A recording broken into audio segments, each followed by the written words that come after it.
Ladies and gentlemen, it's a pleasure for me to welcome all of you here to our online seminar focused on investment ideas in emerging market. I'm Sergey Lyalin. I'm founder and CEO of Cbonds. And as you may know, Cbonds is a data provider providing data for financial markets with a main focus on bond market. And also Cbonds is a conference house, and we arrange conferences in many locations. First of all, in our home market in Russia, but also in other countries. And last year we had conferences in Hong Kong, United Arab Emirates, Italy, Spain, Brazil, Paraguay, Argentina, and some other locations as well. And with this seminar, we try to replace our Emerging Market Bond Congress that was scheduled for 2 weeks ago, 16th of April in Istanbul. So now we are doing a very, very shortened version of it in a format of online webinar. What is good about online format is that you can bring together people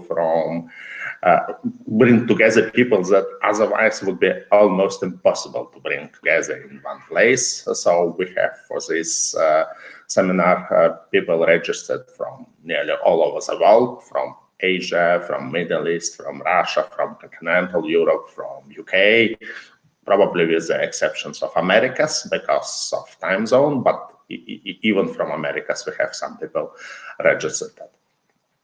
I will not speak long about current situation with COVID pandemic. Obviously, we have unprecedented shock for the global economy, something that we have never seen. This means that on the one hand, it's extremely difficult to take investment decisions because always when making some decision, we based them on a previous experience, and currently we have no experience to rely upon. On the other hand, it means that smart investment decision can be really smart and can make you a fortune. Some brief outline of today's agenda. First, we will have a presentation from Gunter Deuber, Head of Economics, Fixed Income and FX Research at Raiffeisen Bank in Vienna. Then we will have a kind of panel discussion with Gunter as a moderator and 2 other speakers, Andreas Bickel from Swiss-based Blackfort Capital and Artur Bounegra from London-based Artvera Private Wealth Management. And finally, we will have a presentation from my colleague, Alessandro Lombardo, about how Cbonds as a data platform can help you to take investment decisions. It's very important for online seminars that they are much more interactive. On a traditional seminars, typically there is not that much time for questions from the audience.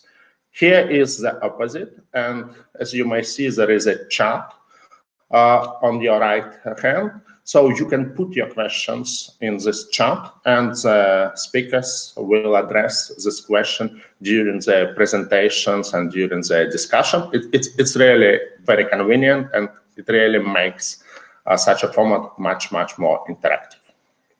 So I wish all of you that this online seminar will be helpful for you in taking investment decisions. And of course, and the most important, I wish all of you a good health to you and to your families. So now I'm leaving the floor to Gunter Deuber, who will present his view on EM macroeconomics. Thank you.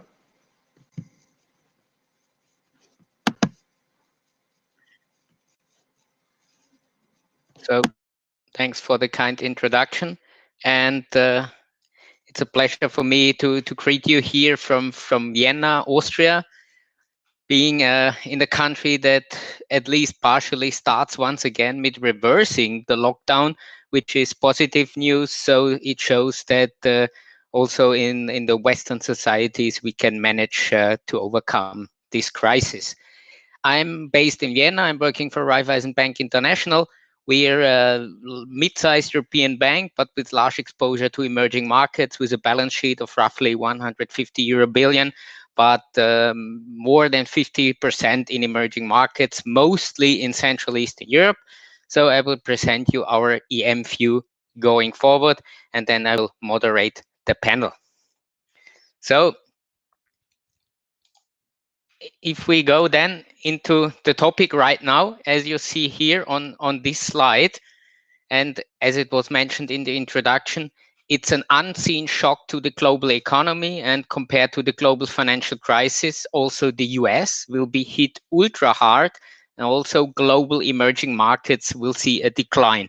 For several countries, it will be definitely much harder, this crisis, than what we have seen in the global financial crisis.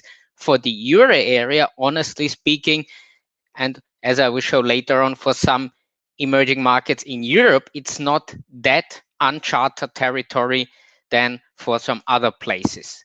So this you can see also on this slide, that this time around emerging Asia will be hit ultra hard, also LATAM and also Mid-East.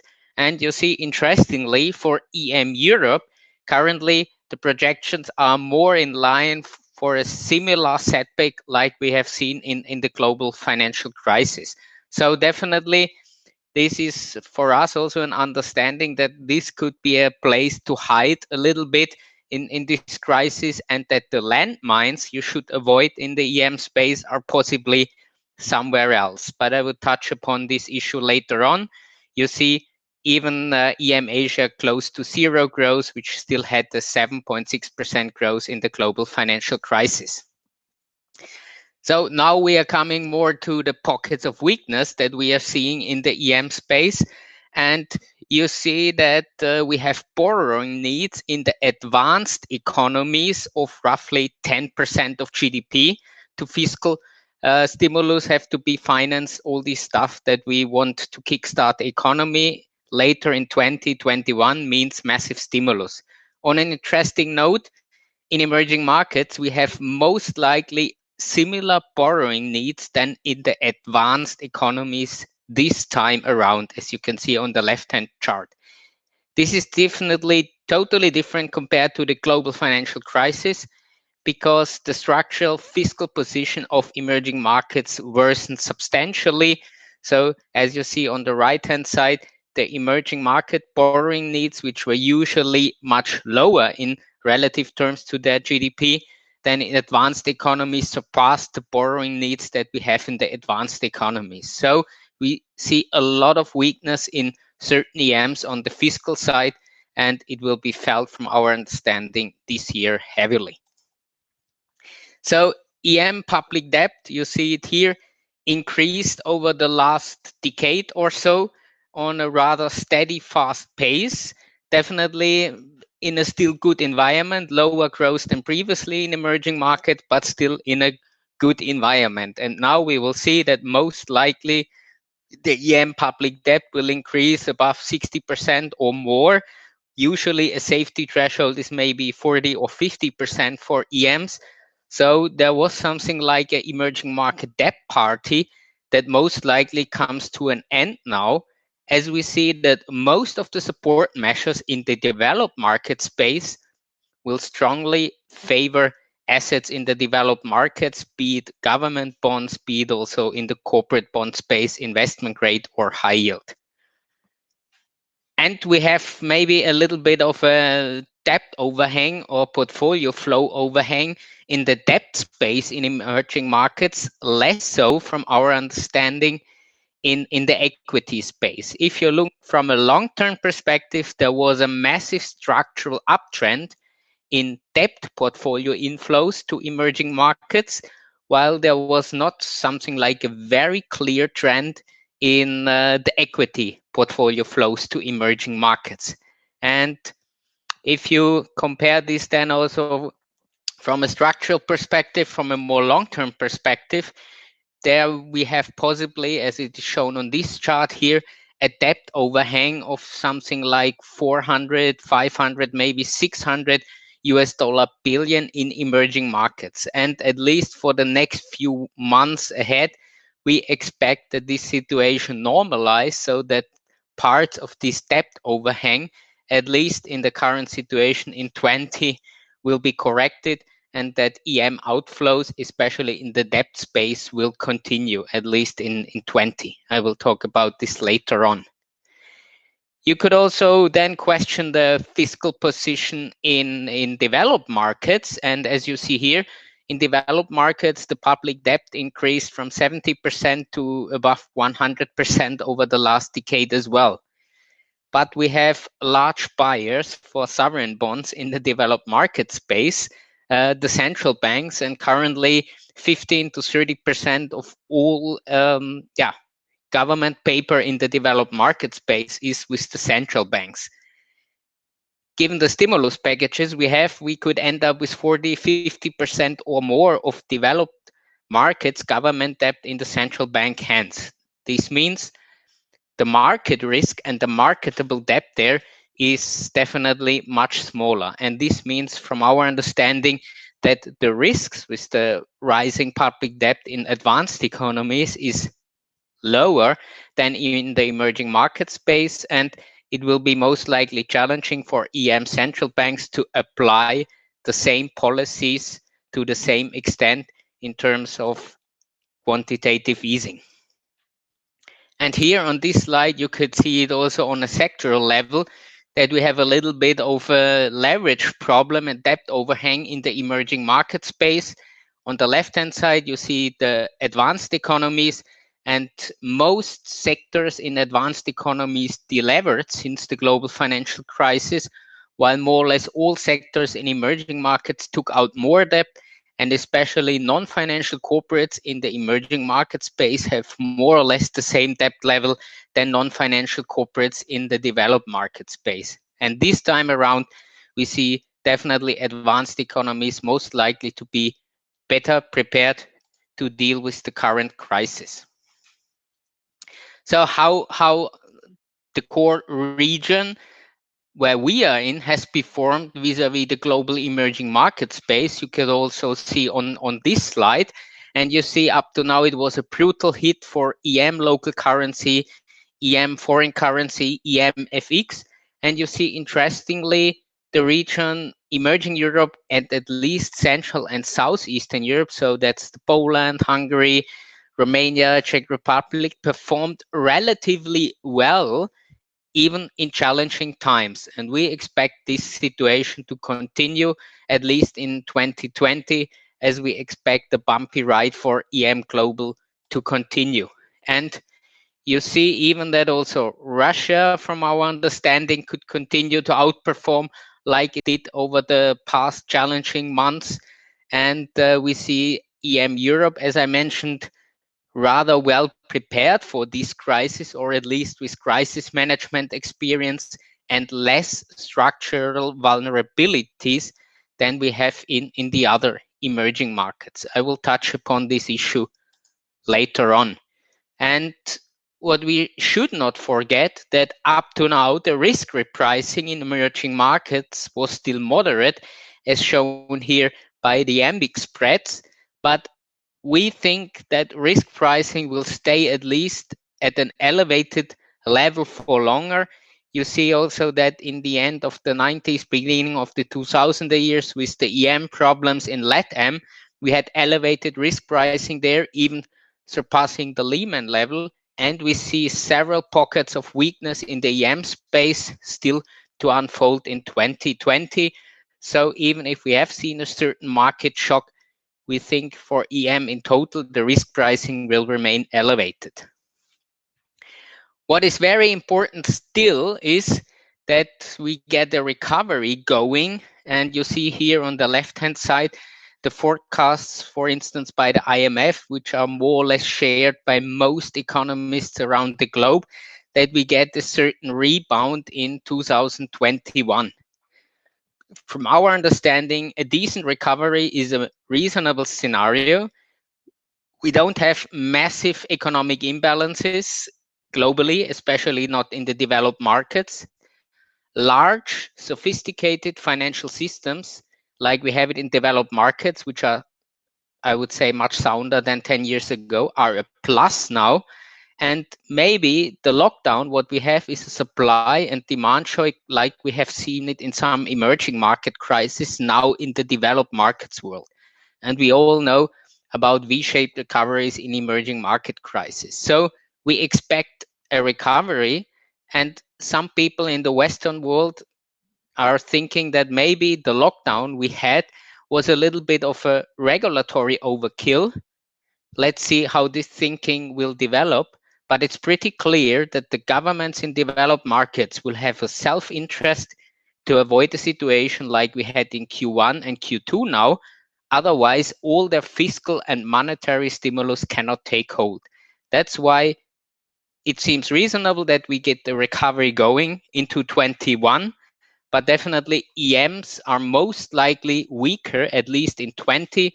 As I mentioned, large-scale QE in emerging markets seems most likely not an option. There is nothing like a natural demand for EM assets from our understanding, and definitely there are more imbalances in EM than in DM. And as I mentioned, the large and sophisticated financial systems are currently something of a plus for developed markets. Here you see some classical vulnerability indicators and also the risk repricing, comparing some of the core regions where we are in, also including Russia versus the global emerging markets. And here you see what I have shown in the performance charts earlier, that definitely we have lower vulnerabilities in some of the countries in Central Europe, Southeastern Europe, or Russia compared to the EM space. So as I mentioned, could be at least a place to hide. And definitely for this year in 20, we see avoiding the landmines in the EM space, a very important topic. And we don't see the landmines in our core region of Central Europe, Eastern Europe, with the possible exception of Turkey, which has similar vulnerabilities like some LATAM countries, or South Africa and Brazil and Turkey are definitely hotspots from our understanding. So to wrap up my talks and my ideas, you see here the leverage that we built up in emerging markets. So the change of government and non-financial corporate debt over the last 10 years. And you see that there are several pockets of weaknesses. And as I mentioned, definitely some in LATAM, South Africa, Brazil, that build up substantive leverage in terms of change of the leverage and also in terms of the levels. So 2020, avoiding the landmines in the emerging market space, but for 21, we are more optimistic. The financial repression, so to speak, in the developed markets will stay. So we have ultra low rates, maybe even yield curves will be manipulated much more than now. So selective investments into EM and also debt will come back. But first, we need a certain correction of this flow overhang we have. And secondly, as I mentioned, in 20, most likely still a challenging ride for EM. So it will be key to avoid the landmines, which are mostly the countries that are highly indebted. So that's all from my side. In terms of the slides I wanted to show here, also to present some facts and figures for the discussion later on. So I think now we can move to Andreas. So Andreas Bickel, who is CIO and head of portfolio management at Blackfort, Switzerland based, as mentioned. So he is also since the late 19th on the markets. He had been with top-notch banks and asset managers before joining more wealth management boutiques, I would say. And he's currently, I think, roughly 2 years with Blackfort and has a very good market view, and based on solid economic thinking, has a PhD at the University of Zurich. He is a regular market commentator, and I would look forward to his take on the market and his investment ideas for challenging 20 and maybe more optimistic 21. Thank you, Günther, for the introduction. I'm waiting for the presentation. Here we go. So, as Gunter already said, Blackfort is a Swiss-based asset manager, or if you will, a boutique. We are concentrating on clients of the CIS space. We regularly publish market comments. Some of them you can find on the Cbonds platform. They are published in Russian and in English. We are also on LinkedIn, and we are having, obviously, an internet page. Given the time frame of 10 minutes, so let me try to concentrate on what is different, what are the landmines, and trying not to repeat what Gunter has said. I have a very similar opinion, so therefore this makes it easier. Key things at the moment are obviously stimulus, how we get out of this, so some scenarios, what is the impact on QE, where should you invest?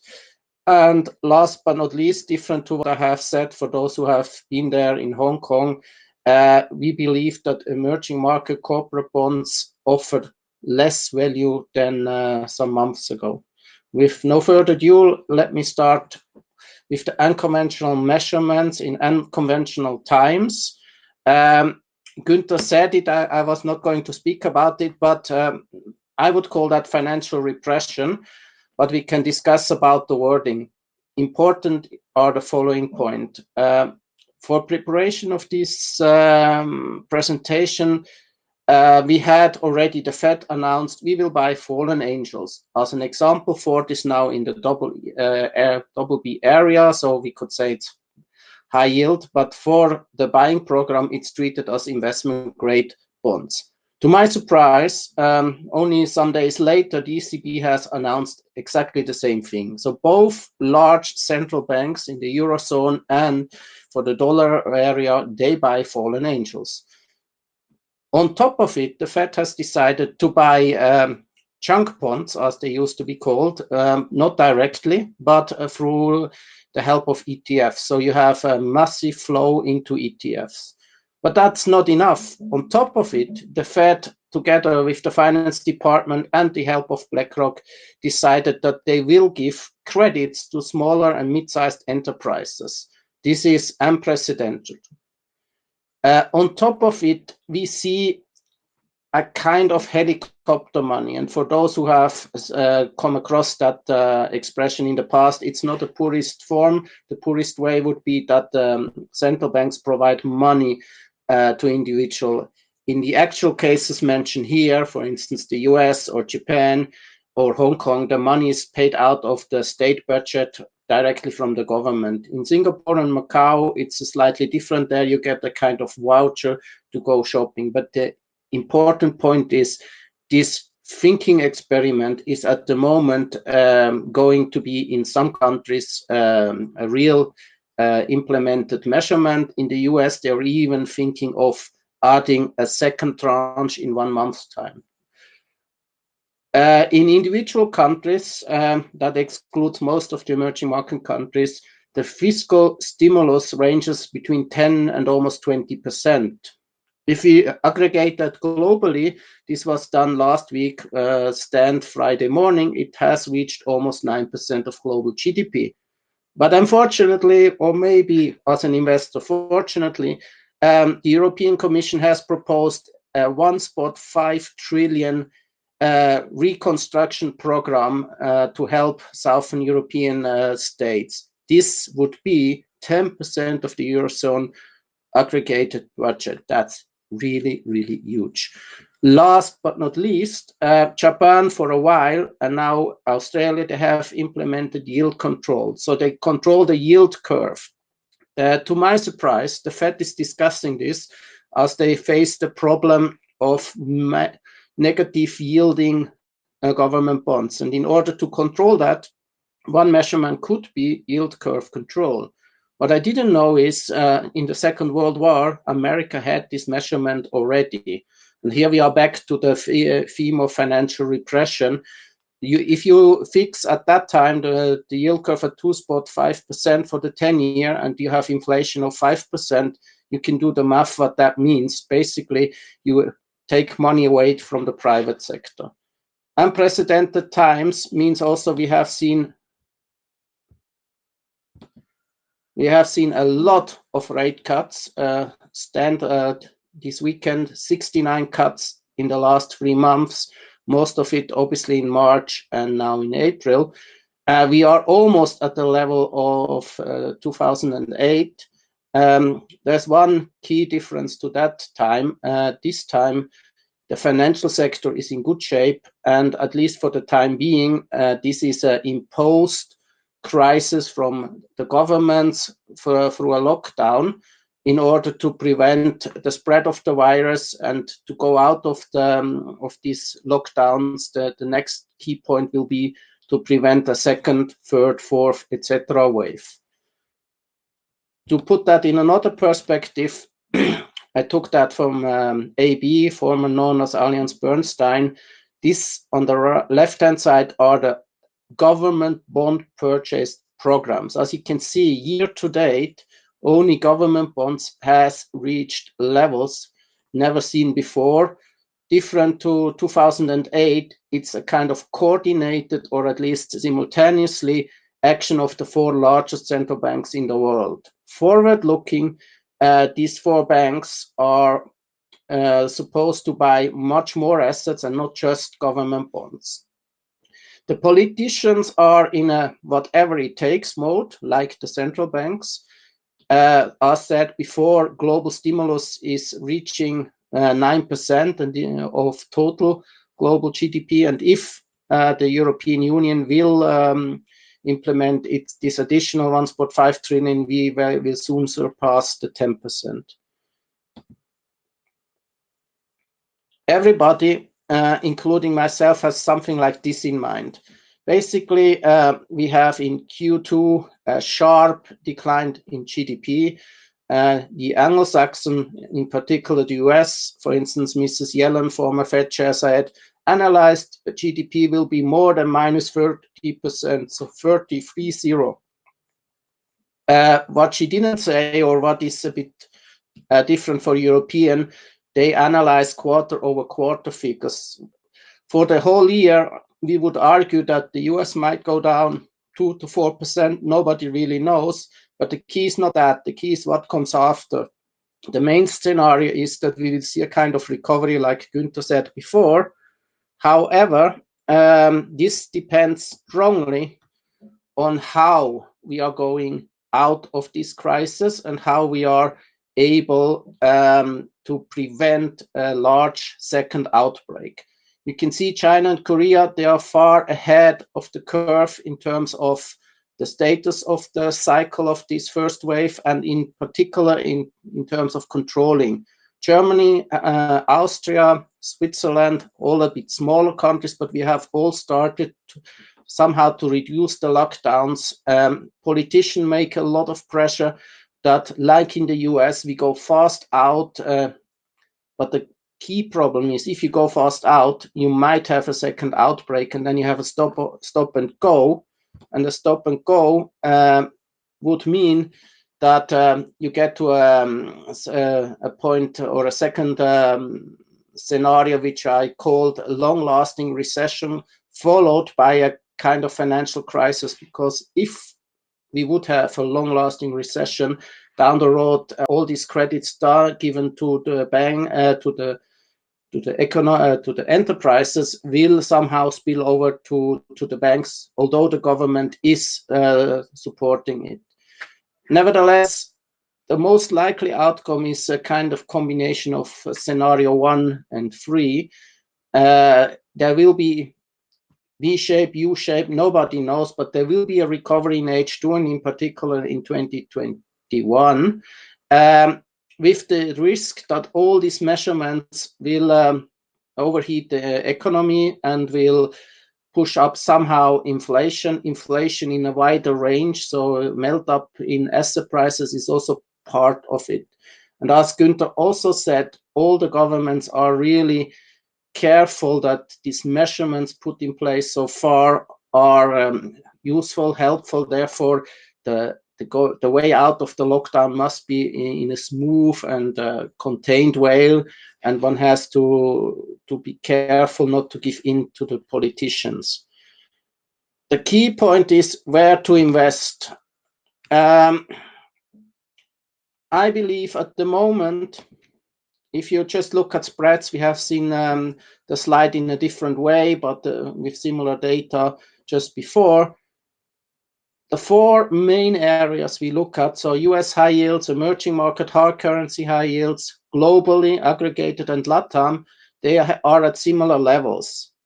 What that means is if you risk adjust returns or your expectation, we strongly believe that different to 1 year ago, US high yield offer the best value. Maybe followed by US equities, although they are expensive, but due to these measurements we have seen. Nevertheless, similar to what we have said in Hong Kong at the conference, we like Asian corporates, although you have to be very selective. China is at the forefront. I would agree with what I have heard before from Gunter. So we are invested in Russian hard currency bonds. We are selectively invested in emerging Europe bonds. We are extremely cautious with LATAM-oriented bonds. However, the key, if you invest in corporate, is that you really do a case-by-case study. And this is basics, but I just have written it down. If you invest, check the balance sheet, check the liquidity of trading, try to have a view on the forward-looking cash flow projection, and maybe these companies might be rescued from the governments. The case of China is here summarized. Given the time frame, let me rush through it. So basically, you see that the power consumption is up year over year. If we compare April with April, bank lending has reached a tremendous level, but the government initiated that, so that's kind of normal. Almost 98% of large companies are up and running like before. The industrial production in March compared to 1 year ago is in brackets only down 1.1%. In February, we were almost 26 down. If we look at smaller companies, the capacity utilization is at roughly 83%, while the larger ones are at 98 roughly. Therefore, we can say the measurements they have taken to go out of the lockdown really start to spill over. Last but not least, you see that the property sector at least has not seen a sharp decline in prices. There has obviously been a decline in contracts, in signed contracts, but forward-looking, we believe that might be an area which is a kind of safe place.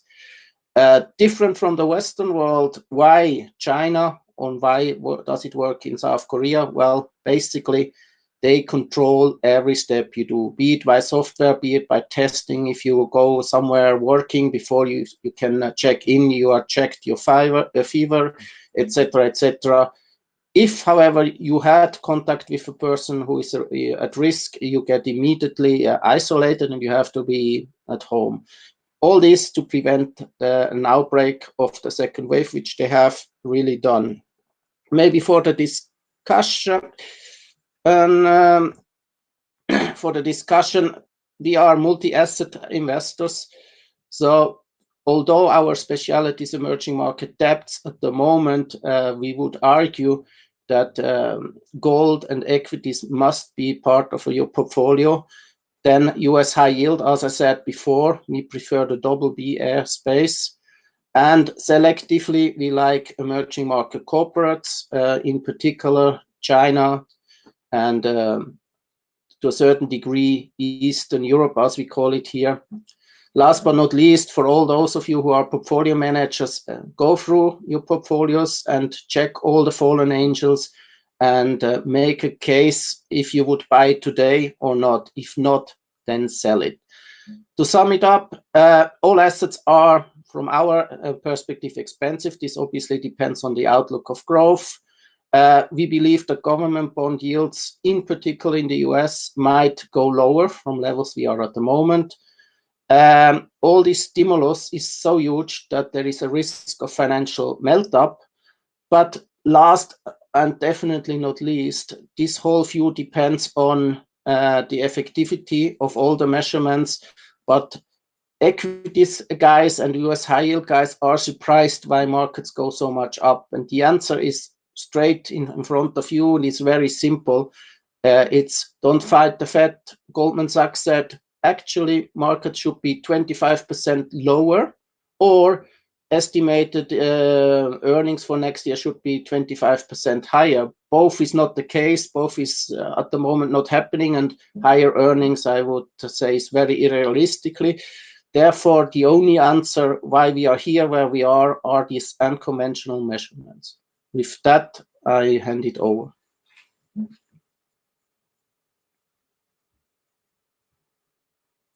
Thanks, Andreas. And we can definitely discuss later. And we have definitely already a lot of interesting questions in the chat.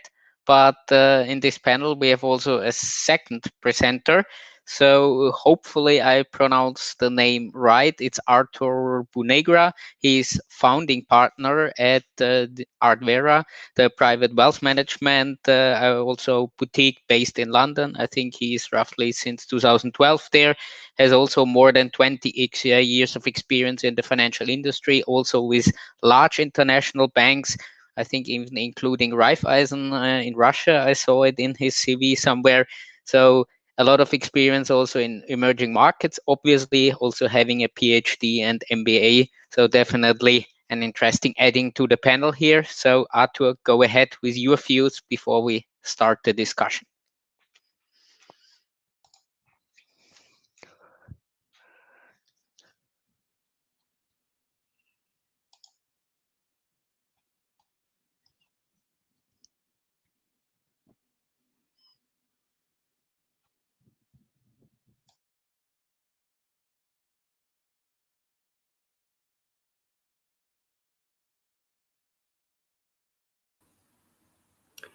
Artur, you are invited to make your presentation.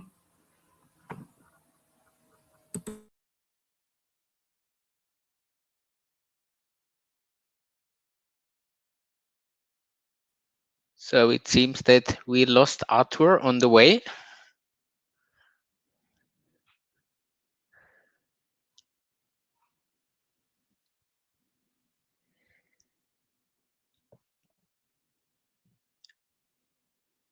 If we don't manage to get Artur back, we can start the Q&A, but maybe let's wait for 1 more minute.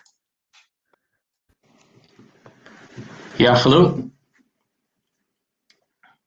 Hi, good morning, everyone. We hear you. Do you hear me? Yes, everything fine. Yes. Good morning, everyone. Thank you very much for introduction. First of all, I would like to say thank you so much for everyone on your camera, who currently presents in our online discussion. And because during these challenging times, it's extremely valuable. If you don't mind, I would divide my short presentation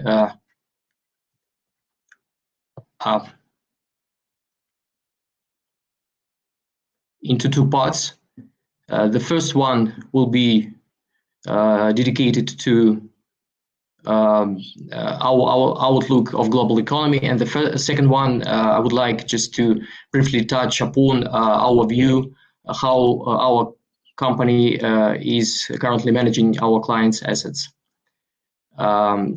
So there is no doubt that we are currently experiencing unprecedented shock of both sides of the economy. The first one from supply side and the second one the demand side. And in some sense, this is artificial crisis because it was created by governments and a lot of other regulatory bodies in their attempts to save economies. And in some sense that it means that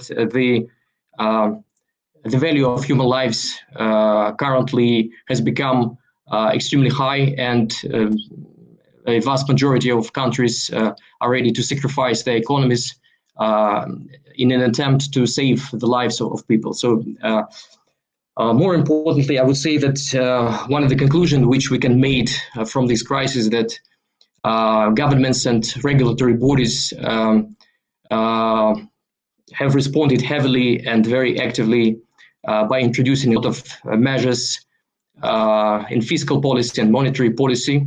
And these measures have become already quite effective. And what I would like to mention specifically, that one of the possible outcome of this crisis, just speaking about the nearest future, will be definitely, from our point of view, that the governments of various countries will become the ultimate owner of many businesses which otherwise would have become bankrupt. And obviously, in order to save the economy, every government will have to issue a lot of new debts, and there is a huge question how these debt will be repaid in the future. So all these questions are still not clear enough, and rather interesting how it will be developed in the future. So a lot of opinions as regards to what will be the recovery, whether it will be a V-shape or U-shape. And from our point of view, there is a higher likelihood that the recovery will be U-shape, because before this crisis, global economy didn't have many imbalances, and more or less was balanced enough, especially U.S. economy. And there is a hope that after lifting the current lockdown measures, we'll be seeing some gradual recovery, especially in that sectors which are less vulnerable at this stage. So if you don't mind, I'll briefly touch different parts of the world. So because the information is progressing permanently, we are currently slightly worsening our previous projections regarding the US economy. For example, we have already decreased our forecasts to almost 8% versus our previous projection of 2.1% of contraction. And speaking about Eurozone, of course, which was affected most of all, we are currently seeing that there is a very high likelihood that there will be a contraction of around 9.5% this year. So everything will largely depend on how the pandemic will progress. And of course, nobody knows exactly from a medical point of view. But again, if we are assuming that the lockdowns will be slightly lifted in the next month, so there is a hope that we'll be seeing some first signs of recovery again, in particular sectors of the economy. Speaking about the UK, where we are based, we unfortunately in this case we have an excellent opportunity to say that UK also reacted very rapidly in terms of introducing a lot of supportive measures to their local businesses and to households as well. And as you probably know, UK currently is the most effective country, not only in Europe but in the world, in terms of total number of cases and in terms of number of deaths, unfortunately. And of course, a huge issue is still unclear how all these events will finally affect the started negotiations between EU and UK as regards to the future of the UK without the EU. And there is a high risk that the previous deadline, which was set on 31st of December this year, will be delayed. And again, speaking about the sterling, because of all these uncertainties with UK economy, sterling remains very risky asset, very unpredictable, and very again vulnerable in the nearest future. And we are forecasting very high volatility in this currency within next couple of months. Speaking about, again, maybe I will briefly touch upon Japan. So as you probably know, Japan has already introduced and declared state of emergency for the entire nation. So and all this led to the decrease of our previous forecast. China, despite the fact that China was the origin of this crisis, currently, as you also probably know, that China has already started to show some signs of recovery. Of course, it cannot be considered as a stable recovery, but there is a hope that the China, despite the initial forecasts, will be less affected than the well-developed markets. All these undoubtedly could not be affected on our own business, our company's business, and I'll just try to briefly cover our today's strategy, which we pursue as regards to managing our clients' assets. So, as many other companies working in this field, we were anticipating some sort of recession. Of course, to be honest with you, we didn't expect simultaneously two so-called black swans, and nobody could expect such a huge global pandemic.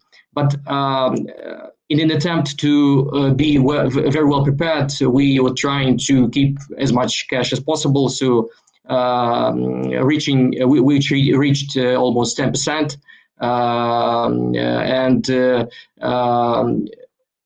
and we have already used this cash when trying to find very attractive, from our point of view, very high quality assets, mostly in bonds.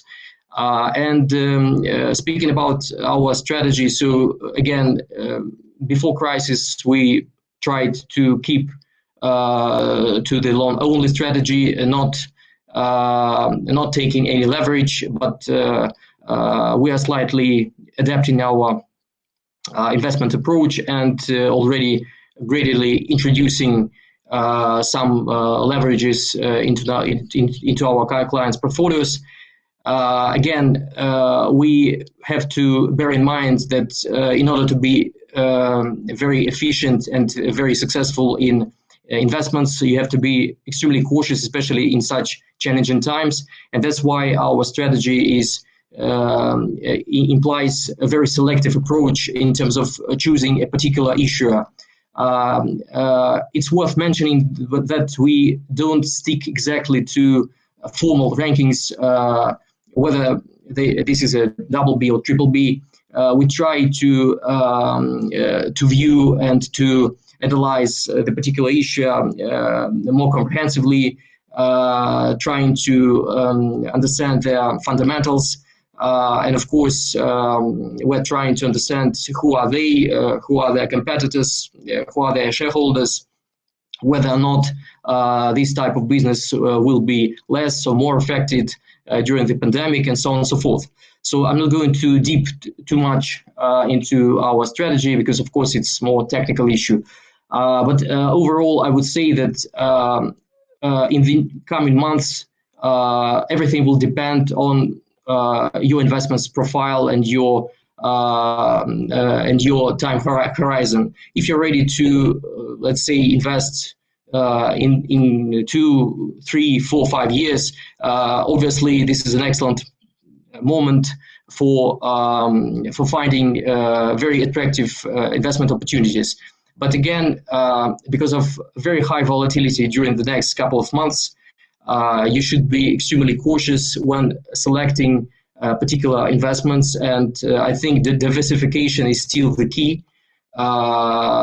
It's extremely difficult to anticipate exactly how the pandemic will be spread across the world, and whether whether there will be a second wave or one wave. So we are currently sticking to the point of view that there will be just one wave, but unfortunately it can be wrong. But so that's why you have to be extremely cautious and try to diversify in terms of geography, in terms of industries. So probably one of the most attractive, I would say, investments in the next couple of months would be high yield bonds in corporate sector, mostly in developed markets, and with a duration between maybe 1 year and 3 years, in order to be well secured in terms of possible future volatility. So probably I would be ready to answer questions if you would have any.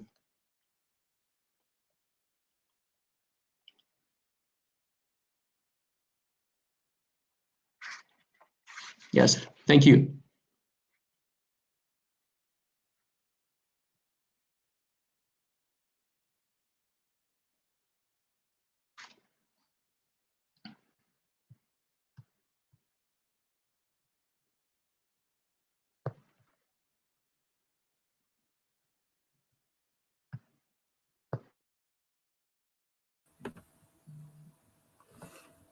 Dear Gunter and Andreas and Artur, you are invited to join the discussion.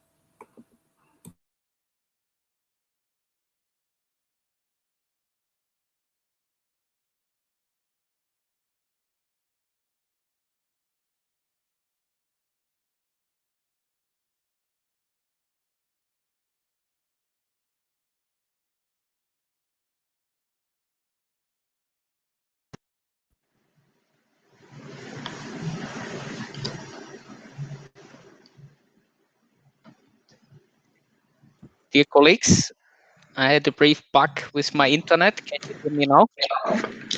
Yeah, hello guys. Did you hear me? So we have a lot of questions to answer. Yeah. So I would pick now some questions. Maybe I will also give some indication how I would see it, but definitely I would like then to have also the views of Andreas and Artur. So there was one question about the ability and capabilities of EM central banks to maybe follow the same policies like we have in the developed world, and to what extent we might see EM debt being part of this monetary policy stimulus we see in the Western world.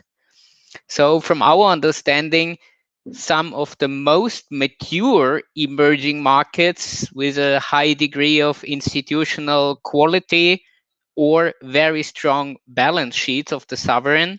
So, for example, some emerging markets being part of the European Union or also Russia definitely could apply some QE or other sovereigns with strong balance sheets, but for the weaker ones, it will be no option. And we don't see EM debt to be part of the global stimulus exercise per se by the major central banks. The swap lines are maybe a little bit of a cushion by major central banks. In the region where we are in, we are currently in discussion with IFIs. This is EBRD, for instance, that they offer us as banks active in the region certain guarantees to sovereign exposures, because we see also hefty pressure for us in financing sovereigns in the region.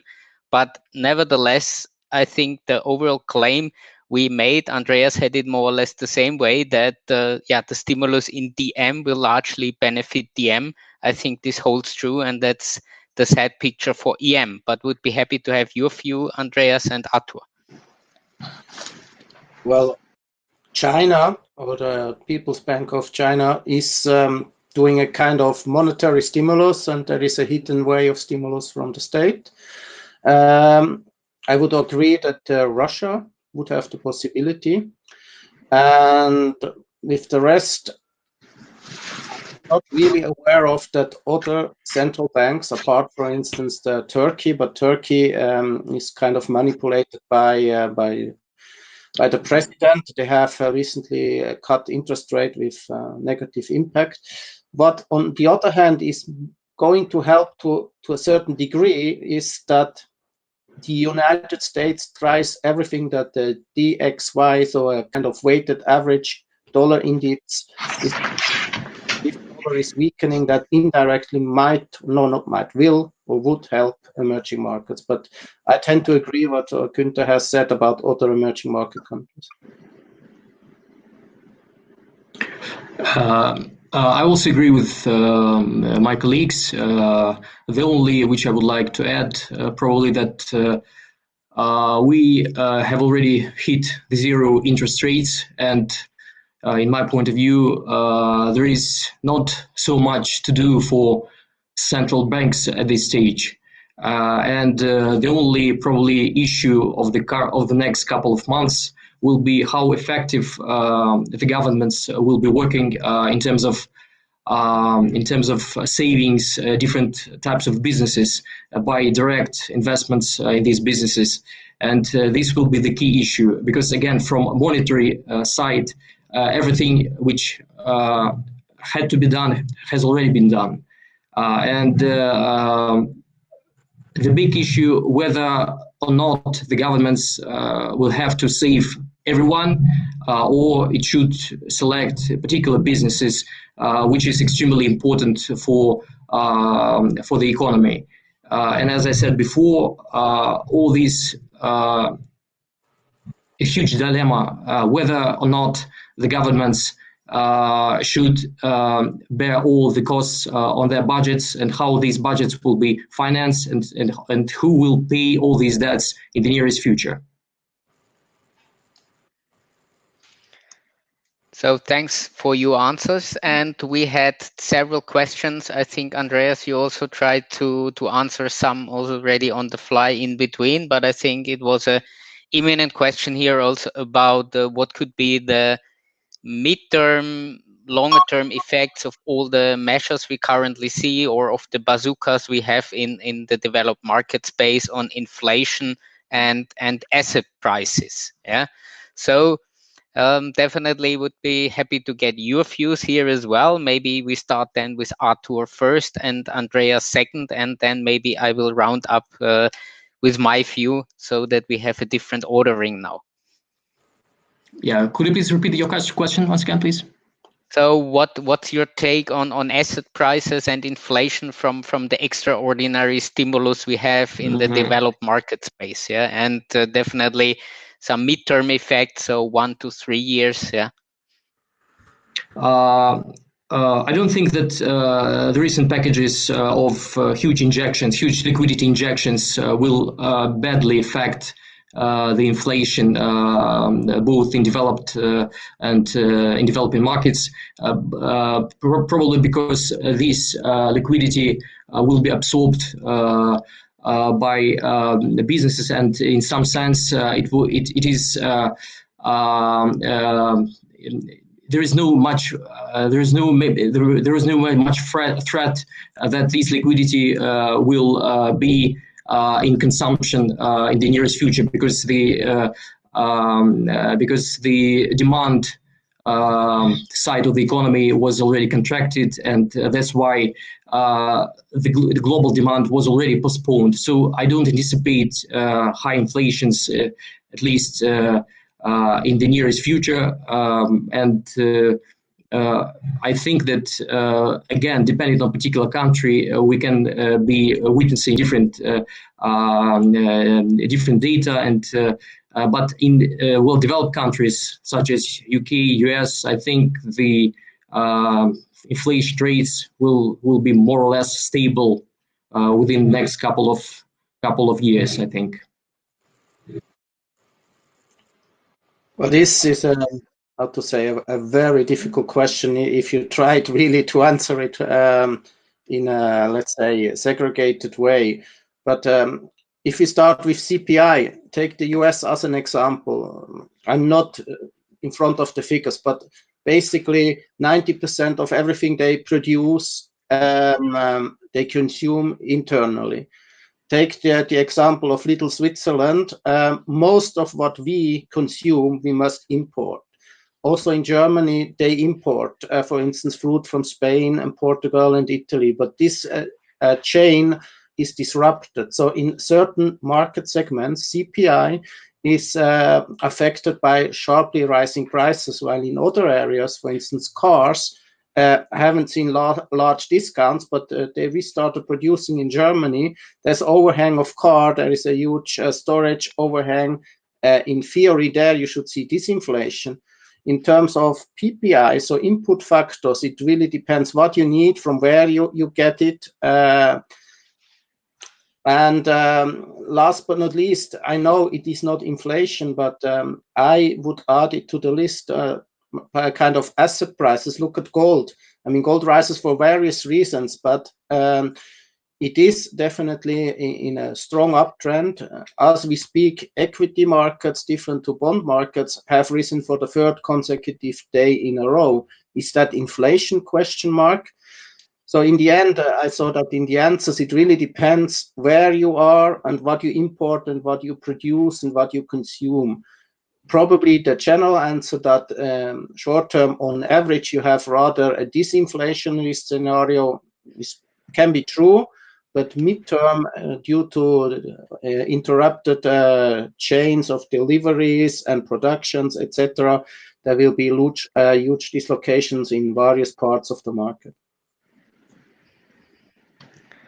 Thanks for sharing your thoughts. I think also we should keep in mind that even if we get the recovery ongoing in late 20, second half going into 21, for most of the developed markets, we will stay 5-6 percentage points below the projected pre-crisis GDP path. Yeah. So at least I think from the next 1 to maybe 3 years perspective, strong inflationary pressure is not so likely, as also the labor market most likely will take a hit at the later stage. We have all these short-term working schemes in Europe that will possibly help, but still unemployment rates will rise. So I think we are, at least from a developed market perspective, still a little bit away from an inflationary scenario. I think from the asset prices, we have to take into account that it's the second time in maybe 10, 12 years that the official sector is bailing out the private sector. And I think the discussion about that the private sector has to contribute, shoring up the situation at the later stage, maybe via special taxes on dividends, whatever, yeah, will be also part of the game. So we have to be a little bit cautious that asset prices will go up easily, because I think governments want to recoup some losses and definitely don't want to see that once again, yeah, the wealthy will profit from the crisis response. I think this is something we have to keep in mind, and could limit a little bit the asset price gains compared to what we have seen in the last rounds of strong QE in the developed markets. So there are several questions regarding the frontier markets on the sovereign side, some weaker countries like Nigeria, also maybe we touched upon this, also LATAM countries. And there are several questions about also corporate bond exposures, also in the Gulf countries and the sovereigns in the Gulf countries. So definitely, I think, Andreas, you tried to answer some of these questions on the fly. Maybe Artur, you also have some views, so definitely time to share them. I would just raise also the topic in the beginning that for at least several, I would say, sovereigns, yeah, but maybe also for corporates, yeah, the crisis now is a good excuse, yeah, for some people that over leveraged previously now to restructure, yeah. And we are still coming from a relatively low base, also in terms of sovereign defaults, restructurings, yeah, and also in the corporate sector. I think we have to be prepared for much more. And definitely for some people, it would be, I think, even tempting now to use this crisis to push forward such options. And yeah, but would be interesting to have your views. I don't have too strong views on the Gulf countries, or be it the sovereigns or the corporates. Yeah, so definitely happy for your contributions. So Andreas, can you share maybe your thoughts? Well, first a disclaimer, I'm not an expert on frontier markets. So, for instance, this morning I have seen that there was sovereign bond issue in Pakistan and Indonesia, if I'm right. Basically, huge bid-ask spread and an overhang of capital, and it was hard to place them. Gunter said at the beginning, we are to a certain degree invested in LATAM. But there in the corporate space, and then it boils down to you have to do your homework. Or I can give you an example of Mexico. There's a financial intermediary there. Basically, after Mexico was cut, the hard currency bond dropped by 30%. The outlook of the company, I'm unfortunately not really able to give you here recommendations due to compliance, but basically, the outlook of the company and the sector has not really worsened yet, because obviously in Mexico, like other countries, they have challenges forward. Or if you look at Pemex, and in Pemex with the actual oil price, like other oil companies might be at the edge to get bankrupt. However, there is the backing up of the state, similar to Russia, but Russia is definitely more getting a developed country than an emerging market, and definitely not a frontier market. You see that also in yields. I saw in the panel a question regarding India. We had investments in India. We felt very uncomfortable at the beginning of the year with reforms of Mr. Modi and with the outlook. And we reduced it, unfortunately not 100%, only roughly 80%, but at least we're not hit so hard. And China is a tricky case, because what is China? Is it an emerging market? Is it already developed? In some spaces, it has obviously also kind of characteristics of frontier markets, or at least of markets which are not free. And that's another aspect. A lot of governments are profiting from the situation, A, to restructure. Argentina is a good example. But B, also to put in place measurements which put you farther away from a free democracy place. So in the end, it is really a case by case.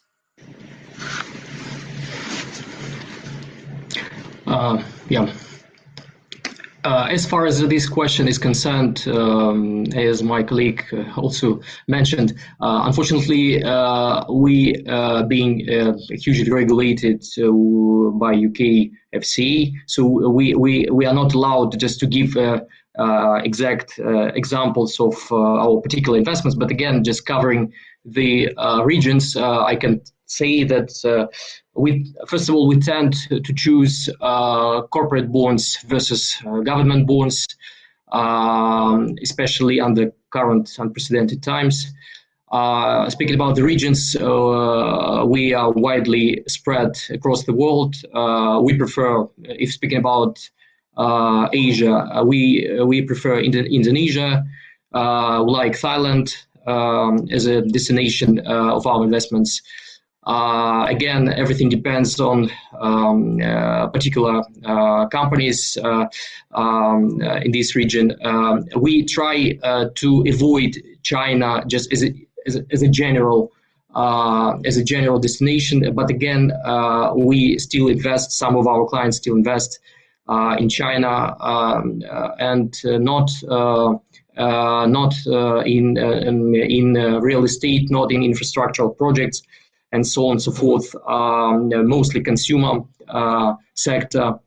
Speaking about other emerging markets like Brazil, but as my colleagues already mentioned, you have to be extremely cautious about such names as Pemex, for example, as Mexican conglomerate, and there are a lot of issues regarding producers in Brazil, and so of course a lot of political tension is in Brazil, and it's not quite clear whether or not they will be able to cope with these risks in the nearest future. But what else I would like to say regarding the developed markets? We heavily invest in the US economy. Also, we like some sectors in IT and other technology companies. Again, everything depends, as I said before, on time horizon and the disposable assets to invest. Because if you have a sufficient amount of assets, you can be very widely diversified. And of course, we strongly don't recommend to try to pick a particular issue and to win the game, because under current circumstances, it's almost impossible to anticipate how a certain company will be performing, and whether or not this company will be in the list of those who will be supported by the government in case it's needed. And I would say for the average investor, I would strongly recommend to stick to a very well-balanced strategy, not trying to get the maximum possible returns, because it's extremely risky, just in general, in our normal times, and especially in such challenging times. What else? Speaking about Russia and CIS countries, we don't have investments in this region currently, but again, we try to avoid all oil producers and any contractors which are to any extent connected with oil. But this is not due to current situation with oil prices. This is just a part of our strategy. Try not to rely on this sector and to be more, I would say, diversified in terms of different regions and different sectors of the economy. There were also several questions with regards to the differentiation between financial bonds and corporate bonds, EM financials and corporate bonds.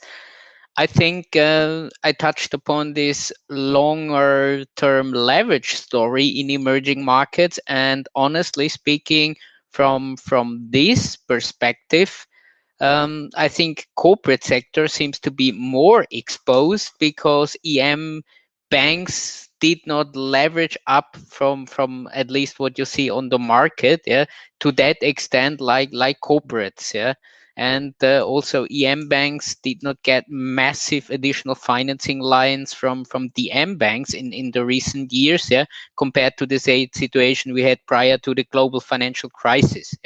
So looking from a big picture leverage point of view, and also from a big picture banking point of view, also looking at what Western banks are doing in the EM space, I would be more concerned about corporates from EMs that leveraged on markets on the debt inflow party we have seen over the last few years. This would be my take on the situation, but would be interested in yours, Artur and Andreas. So maybe Artur, you start first with your views, and then Andreas.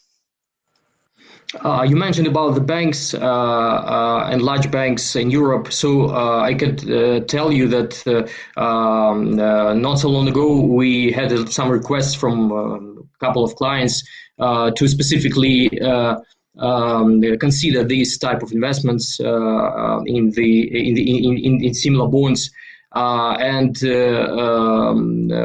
they were lucky enough to invest in these bonds right at the bottom of the prices which we saw approximately 1 month ago. And again, our our forecast regarding this particular type of issues is more or less favorable.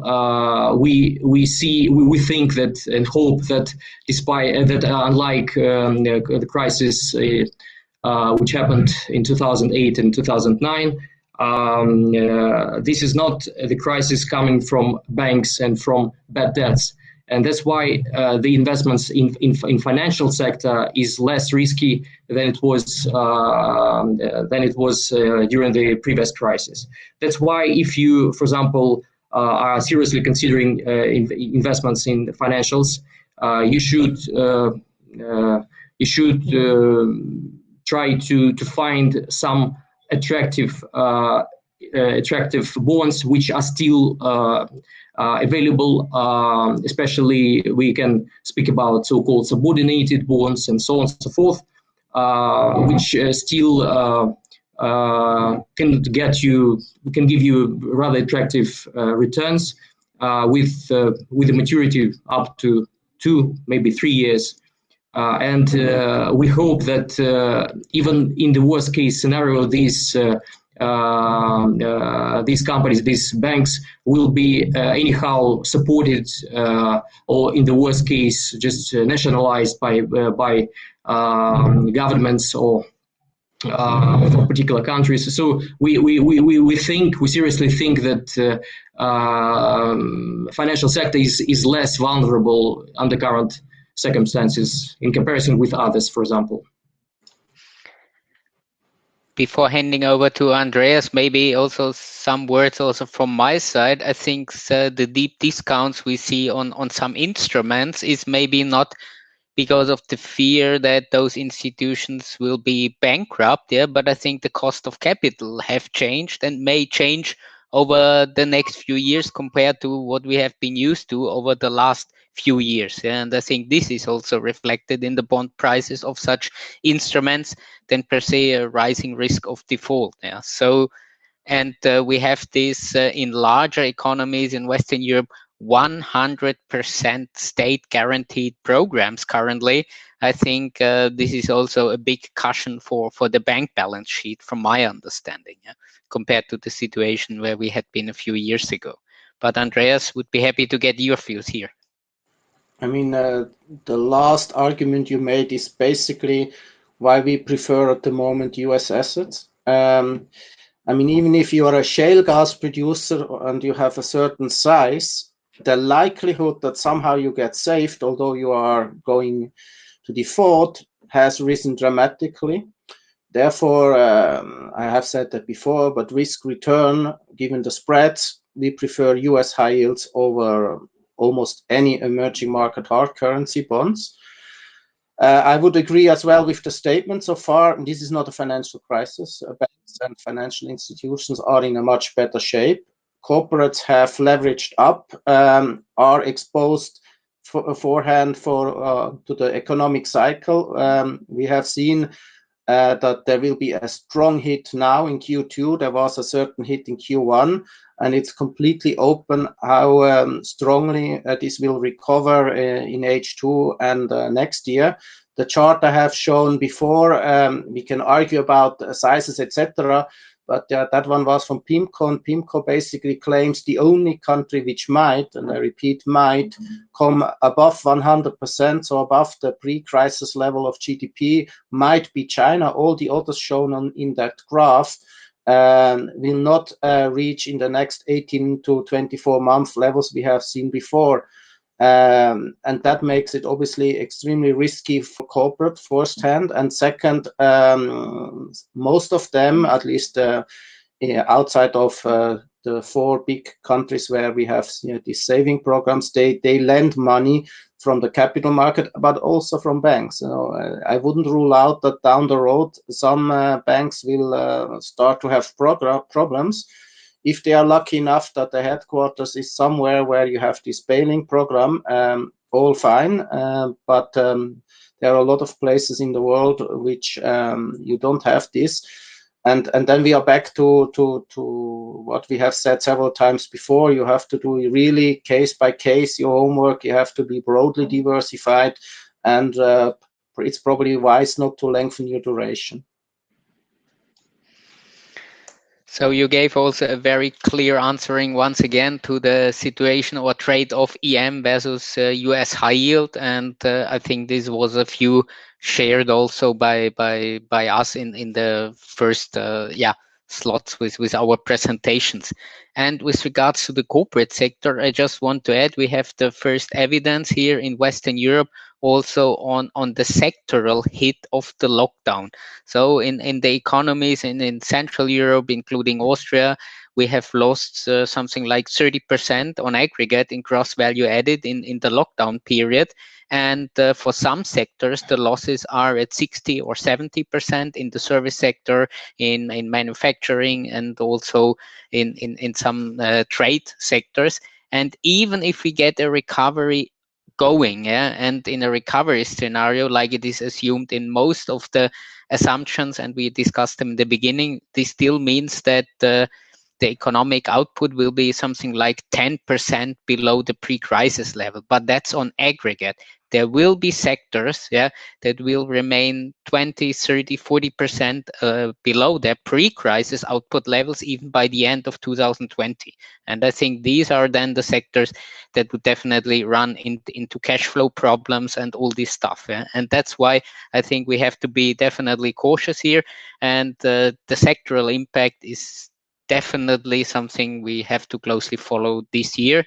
And for some sectors, they could bring back some of the cash flow they lost, but for some sectors, this will be definitely lost. And I think this is also creating a lot of uncertainty in the corporate investment space, this challenging sectoral outlook we have. I'm not sure if you have any strong sectoral views, but maybe we get also some interesting rotations. We see currently that at least in some countries where we are operating in, that some companies that are in the packaging sector that were previously hit hard by all these renewables and greening initiatives are now booming because this is changing and people want to pack once again things more in plastic that they thought before. So there could be some interesting opportunities as well out of this crisis. So do you have any strong sectoral views as well? And maybe in the end, we could also share a little bit our view on the oil price, because this is something not just of importance for emerging markets, for developed markets. And I think you should have one as well as part of your investment strategy. In terms of sector, bluntly speaking, everything which might profit from this COVID-19 illness, so I'm talking of biotech, of healthcare, of nowadays they are not called techs anymore, but of these online services, of transportation. You mentioned the packaging industry. I mean, I have seen yesterday, for instance, a documentary. The canteen is closed. Nevertheless, you go there and you pick up your food in plastic wrapped, and you eat it at your desk with 2 meters distance. So there are areas where you probably will profit. I mean, a very stupid example is companies which produce prefabricated food. So they found out that although we are all at home and people don't cook like in the past, but they buy prefabricated food. There are several large companies. One is based in Switzerland, but there are others and they profit from it. But this is coming more from the equity side. Nevertheless, they also do offer in some cases bonds, and at least it's worth having a look at such areas. The oil I share for later. Well, speaking about oil prices, as usual, to forecast the behavior of these prices is I would say, this is a absolutely stupid exercise. And of course, so many factors can affect these prices to move in different directions. And as we've seen in the last couple of weeks, when we are witnessing a huge volatility and even negative prices. So, of course, I would strongly I would strongly not recommend to for the average investor to try to beat and to bet to have any bets on oil prices in the current next couple of months. at least till the stage when some stable signs of recovery will be seen. Of course, in the medium term, there is no doubt that oil prices will not stay at the level where they are now, but it's extremely difficult to anticipate whether or not, again, this will be a so-called second wave. And if in the worst case scenario there will be a second wave, of course, this will undoubtedly affect oil prices again.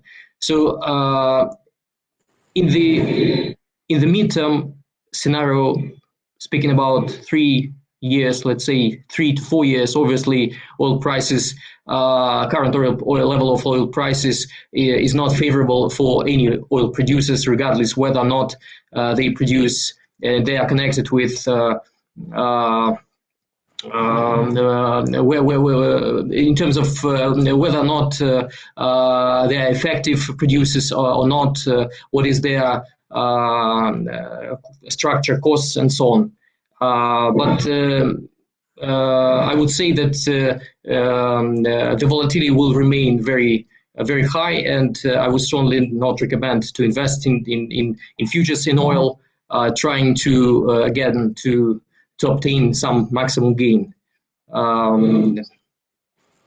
May I just add, I agree with that, but just one word of cautions. There are ETNs, or exchange traded notes, not ETFs. They invest in oil futures, and there are a lot of retail investors invest in them, not knowing what they are buying, because basically you buy the next 2 futures contract. They are in contango, i.e. the prices is higher in future than the actual one. And you get dislocations like we have seen in the WTI futures contract when it expired in May.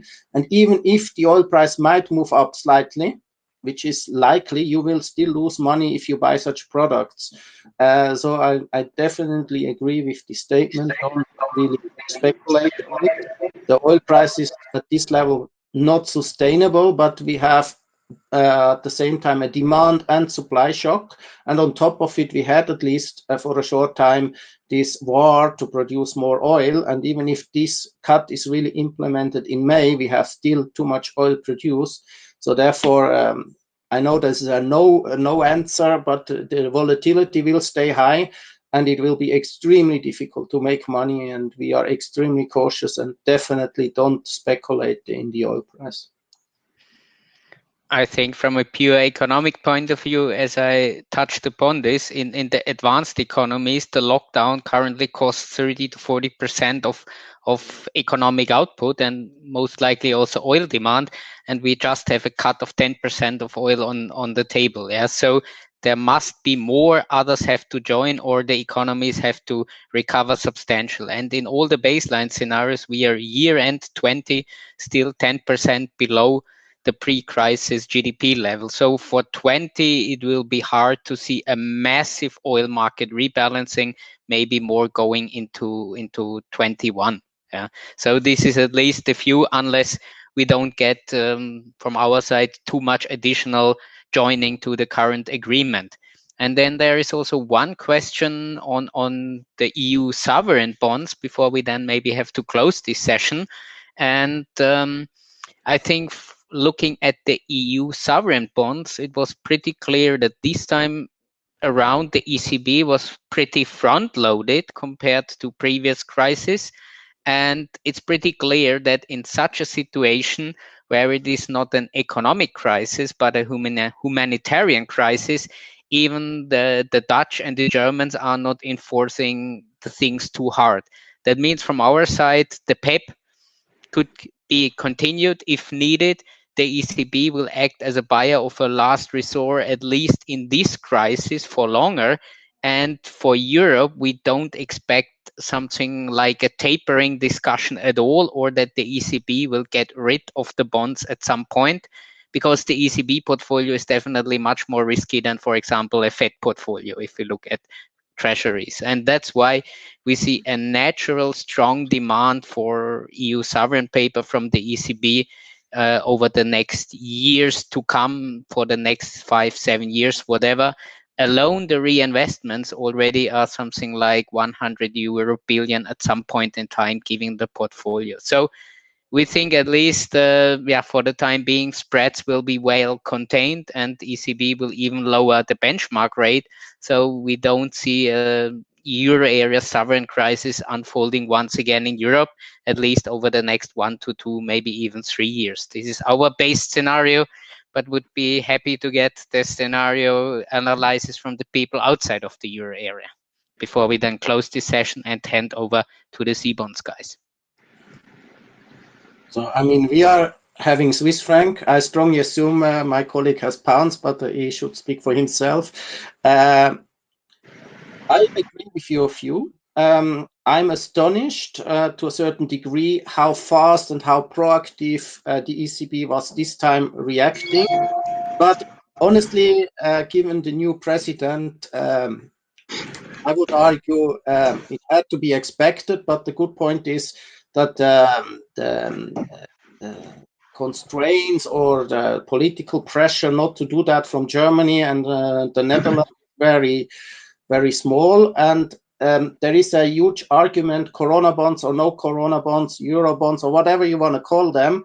The northern countries, the one which in the end will pay part of it, they don't want to have it in that way, but they agreed that they use the European saving mechanism without implementing the constraints, because normally, like Portugal had to do or like Greece had to do, you have to have budget discipline, you have to save, etc., etc.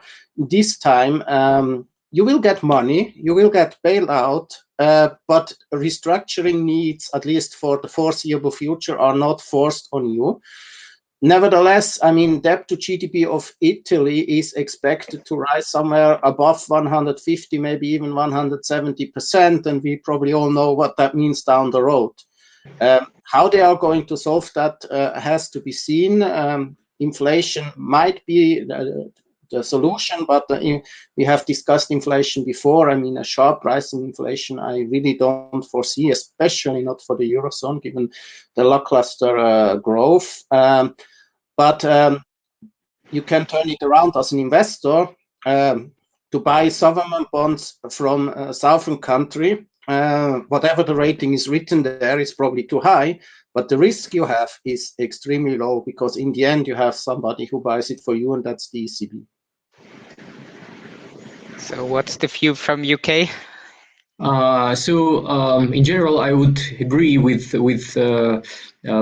your approach, but just one thing to add.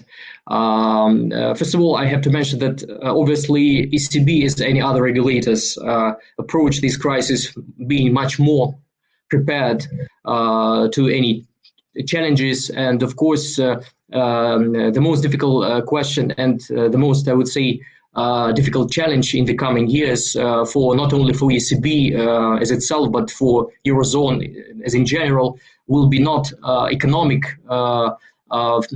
side of this issue, but more political side, because current tough negotiations between EU and UK as regards to the future of both UK and EU without the UK. So this is one of the example how the EU should, I would say, learn from the experience of dealing with the UK case in order not to repeat this in the nearest future. So all these imbalances, which still unfortunately exist within the EU as a union, which mostly cover not only economic field but a political side as well, have to be extremely considered and solved in the nearest future in order to be more productive as a union, to be more effective on the global scene. And I think this is the most challenging time for EU as a I would say the family of nations, how they will be able to couple with these challenges. So it will be interesting to see. So thanks, Artur and Andreas, for your engagement, our active discussion here in various locations. I think it worked pretty well from a technical side. We had a lot of interesting questions, and therefore also many thanks to all the participants who challenged us and were really looking also for concrete answers. So I think from a timing perspective, I have to close this session now and want to hand over to Alessandro Lombardo. I think he's from the Cbonds International Department, because I think on the schedule we now have also a presentation on their capabilities. So thanks to all participants and the discussants here, and I think we touched upon a lot of interesting questions. Thanks from my side, and goodbye. Thank you so much. Thank you. Take care.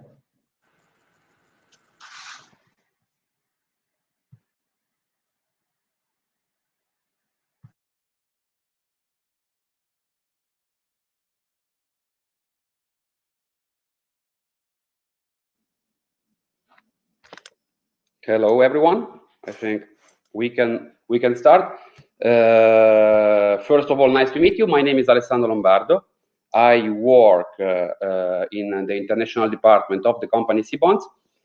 And today we are going to have an overview of the platform that we provide for bond investors.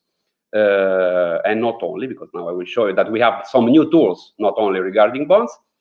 We are very happy that we could organize this online seminar. Let's say that our main aim every year is the one of providing with investment ideas to our clients, and not only to all participants. And we plan to continue to do it. We would like also to make to organize some conferences where we can be able also to provide some concrete examples of investment ideas. And to show them also in our platform. So we will try also to manage to do both at the same time.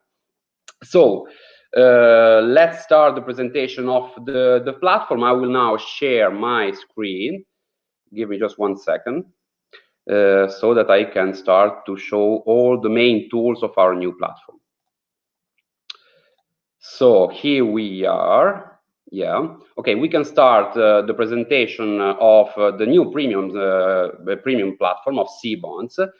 Let's say that the most important thing to say to begin this presentation is that the interface of the website is now completely new. So as you can see, it is quite user-friendly. It's very easy to use, and it's very interesting also in the first page. So as always, we have several ways of receiving our data. Today, I will focus only on the web access, but we provide different ways of receiving data.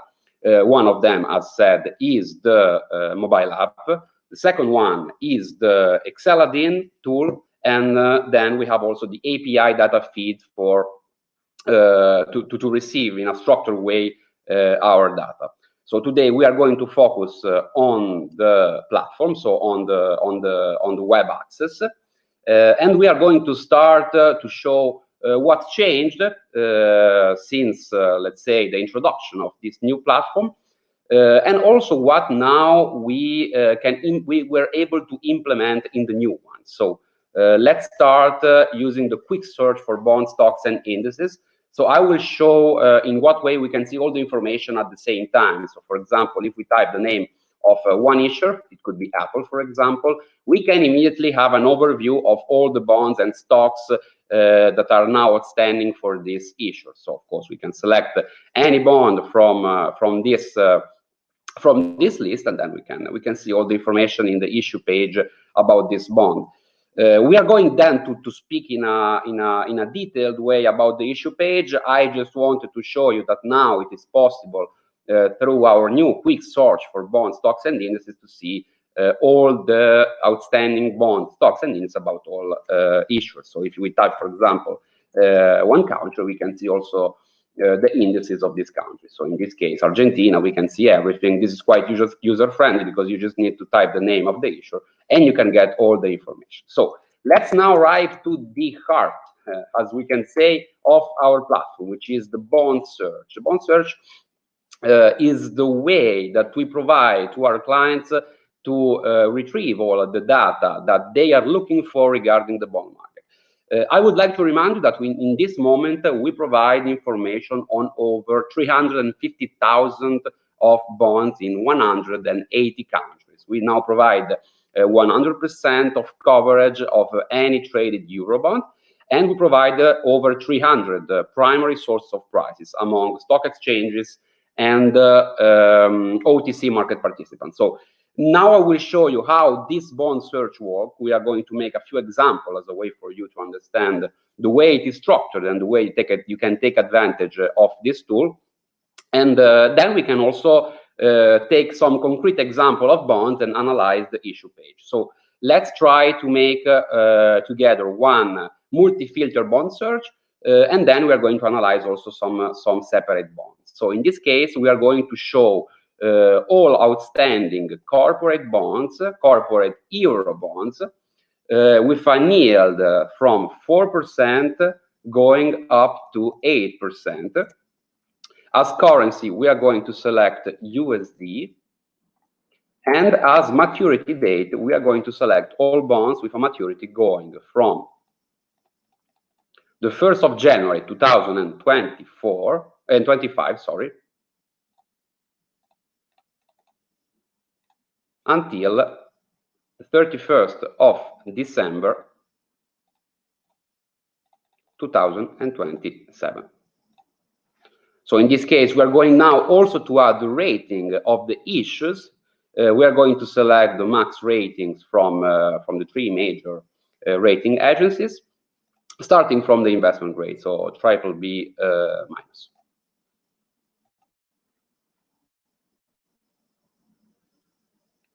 So now the engine will give us the result of these requests of 284 bonds. So these are all bonds that, as said, I will repeat, these are all corporate outstanding bonds, Euro bonds in USD with a yield from 4 to 8%, maturity from the 1st of January 2025 up to 31st December 2027, and with an issue rating from the three major rating agencies starting from BBB minus. So here you see the results of this demand we made to the database.